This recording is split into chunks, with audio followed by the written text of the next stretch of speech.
Hey guys, welcome back to my channel. ಇವತ್ತಿನ ವಿಡಿಯೋದಲ್ಲಿ ನಾನು ನಿಮ್ಗೆ ಮಸಾಲೆ ದೋಸೆ ಮನೆಯಲ್ಲಿ ಯಾವ ರೀತಿ ಹಾಕೋದು ಅನ್ನೋದನ್ನ ತೋರಿಸ್ತಾ ಇದ್ದೀನಿ. ಜೊತೆಗೆ ದೋಸೆ ಏನಾದ್ರೂ ಎದ್ದೇಳಿಲ್ಲ ಅಂತ ಹೇಳಿದ್ರೆ, ಮೊದಲನೇ ದೋಸೆ ಒಂದು ಈರುಳ್ಳಿನ ಈ ರೀತಿ ಕಟ್ ಮಾಡ್ಕೊಂಡು ಜಸ್ಟ್ ಈ ರೀತಿ ಮಸಾಜ್ ಮಾಡಿ, ನಾನು ಯೂಸ್ ಮಾಡ್ತಾ ಇದ್ದು ಕಾಸ್ಟ್ ಐರನ್ ಅಲ್ಲಿ ದೋಸೆಗಳು ತುಂಬಾ ಚೆನ್ನಾಗಿ ಬರುತ್ತೆ. ನಾನ್ ಸ್ಟಿಕ್ ಯೂಸ್ ಮಾಡೋದನ್ನ ಕಮ್ಮಿ ಮಾಡಿ. ಈಗ ದೋಸೆ ಬ್ಯಾಟರ್ನ ತಗೊಂಡು ಬೇಗ ಈ ರೀತಿ ಸ್ಪ್ರೆಡ್ ಮಾಡಿ.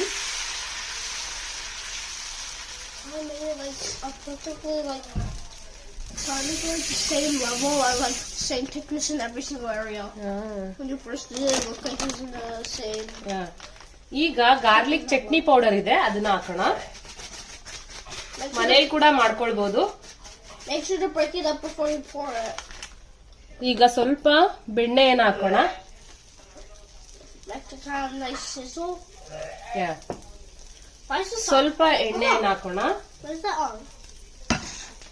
ಟೀ ಮಾಡೋದಕ್ಕೆ.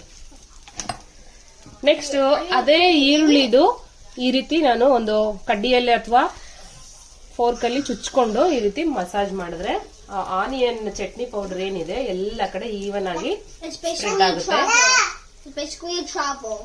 ಈಗ ಸ್ವಲ್ಪ ಉರಿನ ಜಾಸ್ತಿ ಮಾಡಿ ಮುಚ್ಚುಳನ ಮುಚ್ಚಿ ಒಂದು 2 ನಿಮಿಷ ಸಣ್ಣ ಉರಿಯಲ್ಲಿ ಬೇಯಿಸಿದ್ರೆ masala dosa ready.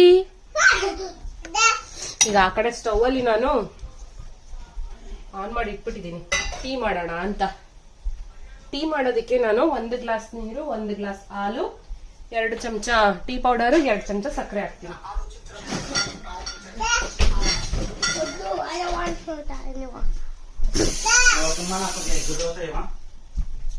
Okay, We're now also going to make a side dish of tea. So ನಮ್ಮ ಮನೆಯವರಿಗೆ ಮೊಟ್ಟೆ ದೋಸೆ ಬೇಕಂತೆ.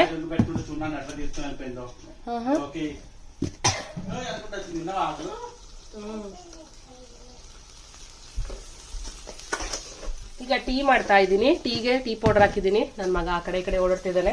ಅವನು ದೋಸೆ ಹಾಕಿದ್ದೀನಿ ನೋಡ್ಬಿಟ್ಟು ಖುಷಿ ಪಟ್ಟ, ಎಷ್ಟು ನೀಟಾಗಿ ಈವನ್ ಆಗಿ ಹಾಕ್ತೀನಿ ಮಮ್ಮಿ ಅಂತ ಹೇಳ್ದ. ಈಗ ನೋಡಿ ದೋಸೆ ಕ್ರಿಸ್ಪಿಯಾಗಿ ಕರ್ಮ ಕುರ್ಮಾ ಅಂತ ಇದೆ.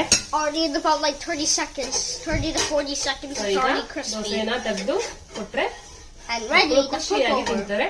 ಈ ರೀತಿ ನಾವು ಫೋಲ್ಡ್ ಬೇಕಂದು ಮಾಡಬಹುದು. For easier to pick up without damaging. Don't say that yet. ಅದು ಸ್ವಲ್ಪ ಏನಾಗಲ್ಲ. Yeah, just put it in there. ನೋಡಿ ಮನೆಯಲ್ಲಿ ಈ ರೀತಿ ಕ್ರಿಸ್ಪಿ ಆದ ಮಸಾಲಾ ದೋಸೆಯನ್ನ ಮಾಡ್ಕೊಂಡು ತಿನ್ಕೊಳ್ಳಿ. ಮಸಾಲಾ ದೋಸೆ ರೆಡಿ, ತಿನ್ನಲು ಸಿದ್ಧ. Almost already ready. ನಮ್ ಲಿವಿಯೋ ಟೀ ಮಾಡೋದನ್ನ ನೋಡ್ತಾ ಇದ್ದಾರೆ. Mama, I remember when you used to let me like cook the tea on the side of the road with like that Ozark Trail thingy. ಇದೇ batter ಅಲ್ಲಿ ನಾನೀಗ ಒಂದು ಮೊಟ್ಟೆ ದೋಸೆಯನ್ನ ಮಾಡ್ತಾ ಇದ್ದೀನಿ.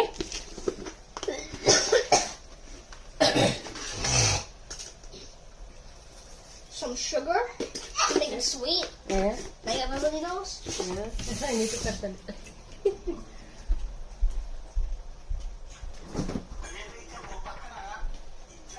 Now you're going to get the eggs.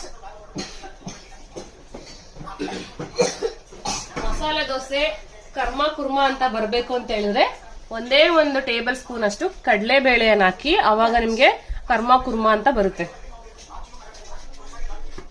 So ಈಗ ಮೊಟ್ಟೆ ದೋಸೆ ಮಾಡೋದಿಕ್ಕೆ ನಾನು ಒಂದು ಮೊಟ್ಟೆ ತಗೊಂಡಿದ್ದೀನಿ. ಇದೇ ಬ್ಯಾಟರ್ ಅನ್ನ ನೋಡಿ, ಅದೇ ಈರುಳ್ಳಿಯನ್ನ ನಾನು ಉಪಯೋಗಿಸ್ತಾ ಇದ್ದೀನಿ. ಜಸ್ಟ್ ಲೈಟ್ ಆಗಿ ಒಂದು ಮಸಾಜ್ ಮಾಡಿದ್ರೆ ಸಾಕು.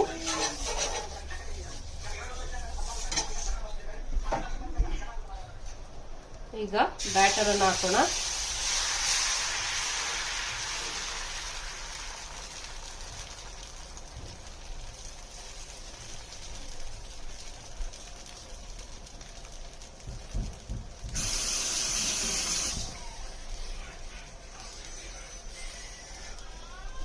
ಬ್ಯಾಟರ್ ಅನ್ನ ಹಾಕಿದ್ಮೇಲೆ ಒಂದು ಮೊಟ್ಟೆಯನ್ನ ಒಡೆದು ಮಧ್ಯದಲ್ಲಿ ಹಾಕೋಣ.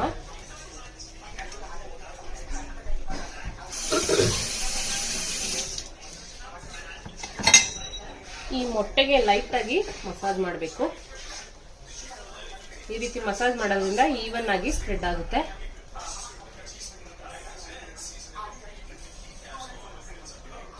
ದೋಸೆಯಿಂದ ಹೊರಗಡೆ ಬರ್ದೇ ಇರೋ ರೀತಿ ನೋಡ್ಕೊಳ್ಳಿ. ಉರಿಯನ್ನ ಕಮ್ಮಿಯಲ್ಲಿ ಇಟ್ಕೊಂಡು ನೀವು ಮಾಡ್ಬೇಕು ಇದನ್ನ. ಯಾಕಂತ ಹೇಳಿದ್ರೆ ಉರಿ ಜಾಸ್ತಿ ಇಟ್ರೆ ಏನಾಗುತ್ತೆ, ದೋಸೆ ಬೇಗ ಬೆಂದೋಗುತ್ತೆ. ಈ ರೀತಿ ಎಲ್ಲ ಮಾಡೋದಕ್ಕೆ ನಮ್ಗೆ ಅವಕಾಶ ಸಿಗೋದಿಲ್ಲ. ದೋಸೆ ಸೀದೋಗೋದಕ್ಕೆ ಶುರುವಾಗುತ್ತೆ. ಮಸಾಲ ದೋಸೆಯಲ್ಲಿ ಈ ರೀತಿ ಕೂಡ ನಾವು ಮಾಡ್ಕೋಬಹುದು. ಮಸಾಲ ದೋಸೆ, ಮೊಟ್ಟೆ ದೋಸೆ ಒಂದೇ ಬ್ಯಾಟ್ರಲ್ಲಿ ನಾವು ಉಪಯೋಗಿಸ್ಕೊಳ್ಬಹುದು. ಸೊ ಈಗ ಮೇಲೆ ಸ್ವಲ್ಪ ಗಾರ್ಲಿಕ್ ಪೌಡರ್ ಅನ್ನ ಹಾಕೋಣ. ಅದ್ರ ಜೊತೆಗೆ ಸ್ವಲ್ಪ ಬೆಣ್ಣೆಯನ್ನ ಹಾಕೋಣ. ಬೆಣ್ಣೆ ಏನಕ್ಕೆ ಈ ರೀತಿ ಬರ್ತಾ ಇದೆ ಅಂತ ಹೇಳಿದ್ರೆ, ಒಂದು 30 ಸೆಕೆಂಡ್ಸ್ ನಾನು ಓವನ್ ಅಲ್ಲಿ ಇಟ್ಟು ತಗೊಂಡ್ ಬಂದಿದ್ದೀನಿ. ಬೆಣ್ಣೆ ಇದು ಕರಗಿದೆ. ಈಗ ಸ್ವಲ್ಪ ಎಣ್ಣೆಯನ್ನ ಹಾಕೋಣ, ಜಸ್ಟ್ ಲೈಟ್ ಆಗಿ. ಎಣ್ಣೆ ಹಾಕೋದಿಕ್ಕೆ ನಾನು ಈ ರೀತಿ ಒಂದು ಸಾಸ್ ಬಾಟಲ್ ಅನ್ನ ಉಪಯೋಗಿಸ್ತಾ ಇದ್ದೀನಿ. ಇದರಲ್ಲಿ ಡ್ರಾಪ್ ಅಲ್ಲಿ ಆಗಿ ಬೀಳುತ್ತೆ, ಎಣ್ಣೆ ಜಾಸ್ತಿ ಬೀಳಲ್ಲ. ಸೊ ಈಗ ಇದು ರೆಡಿ ಆಗಿದೆ. ಒಂದು ಮುಚ್ಚಳ ಮುಚ್ಚಿ ಇನ್ನೊಂದ್ 2 ನಿಮಿಷ ಬೇಯಿಸೋಣ. ಸ್ವಲ್ಪ ಉರಿಯನ್ನ ಜಾಸ್ತಿ ಮಾಡೋಣ. ಈ ಕಡೆ ನಮ್ಮ ಟೀ ಆಲ್ಮೋಸ್ಟ್ ರೆಡಿ ಆಗ್ತಾ ಇದೆ. ಸ್ವಲ್ಪ ಹಾಲನ್ನ ಹಾಕೋಣ.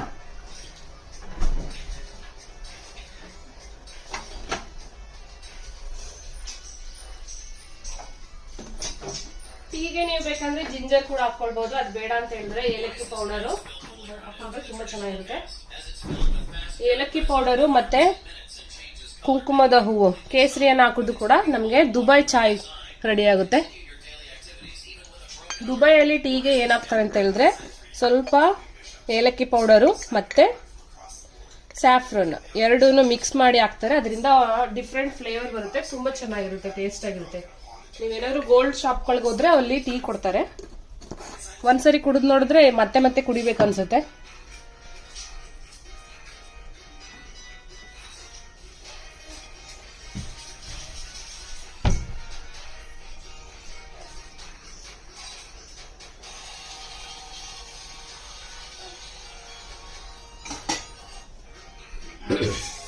ನೋಡಿ ದೋಸೆ ಎಷ್ಟು ನೀಟಾಗಿ ರೆಡಿಯಾಗಿದೆ. ಈಗ ನಾವು ಉಲ್ಟಾ ಮಾಡೋಣ. ಯಾಕಂತ ಹೇಳಿದ್ರೆ ದೋಸೆ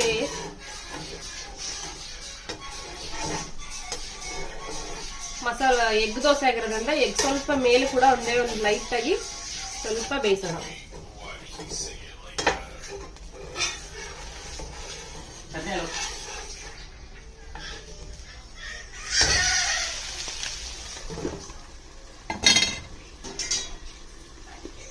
ದೋಸೆ ಜೊತೆ ಬೆಸ್ಟ್ ಕಾಂಬಿನೇಷನ್ ಪೀನಟ್ ಚಟ್ನಿ, ಶೇಂಗಾ ಚಟ್ನಿ ಮಾಡಿದ್ದೀನಿ. ಸೊ ಈಗ ಮೊಟ್ಟೆ ದೋಸೆ ರೆಡಿಯಾಗಿದೆ. ಎಗ್ ದೋಸೆ, ಮೊಟ್ಟೆ ಮಸಾಲ ದೋಸೆ ರೆಡಿ. ಈಗ ಇದನ್ನ ತಿನ್ನೋದಕ್ಕೆ ಸರ್ವ್ ಮಾಡಿ ಕೊಡೋಣ. ಮೊಟ್ಟೆ ಮಸಾಲ ದೋಸೆ ಸವಿಯಲು ಸಿದ್ಧ.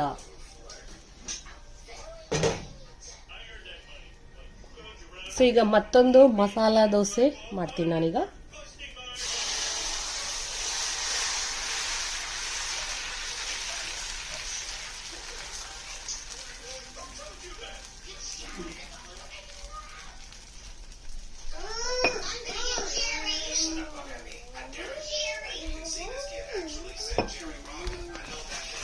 మోని ఇంకొక దోశ కావాలా?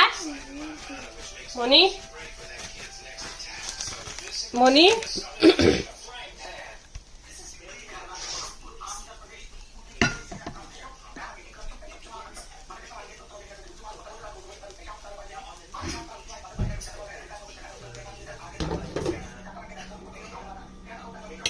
ಮೋನಿ ದೋಸೆ ಕಾವಾಲಾ? ಸೊ ನೋಡಿದ್ರಲ್ಲ ಮಸಾಲಾ ದೋಸೆ ಮನೆಯಲ್ಲಿ ಯಾವ ರೀತಿ ಮಾಡೋದು ಅಂತ. ಮಸಾಲಾ ದೋಸೆ ಮನೆಯಲ್ಲಿ ಮಾಡ್ಕೊಳ್ಳಿ, ತಿನ್ಕೊಳ್ಳಿ. ಬ್ಯಾಟರ್ ರೆಸಿಪಿ ಬೇಕಂತ ಹೇಳಿದ್ರೆ ಬ್ಯಾಟರ್ ರೆಸಿಪಿ ಅಂತ ಕಮೆಂಟ್ ಮಾಡಿ, ನಾನು ಬ್ಯಾಟರ್ ರೆಸಿಪಿಯನ್ನ ನಿಮ್ಗೆ ಕಮೆಂಟ್ ಮೂಲಕ ತಿಳಿಸ್ತೀನಿ. ಈ ಮಸಾಲಾ ದೋಸೆ ಎಗ್ ದೋಸೆ ವಿಡಿಯೋ ನಿಮ್ಗೆ ಇಷ್ಟ ಆದ್ರೆ ಲೈಕ್ ಮಾಡಿ, ಶೇರ್ ಮಾಡಿ, ಸಬ್ಸ್ಕ್ರೈಬ್ ಮಾಡಿ. ಲೈಕ್ ಮಾಡೋದ್ರಿಂದ ನಮ್ಮ ವಿಡಿಯೋಸ್ ಯೂಟ್ಯೂಬ್ ರೆಕಮೆಂಡೇಶನ್ಗೆ ಕಳಿಸುತ್ತೆ. ಮತ್ತೊಂದು ವಿಡಿಯೋದಲ್ಲಿ ನಿಮ್ಮನ್ನ ಭೇಟಿ ಮಾಡ್ತೀನಿ. ಅಲ್ಲಿವರೆಗೂ ನಮಸ್ಕಾರ. ಮಸಾಲಾ ದೋಸೆ ಜೊತೆ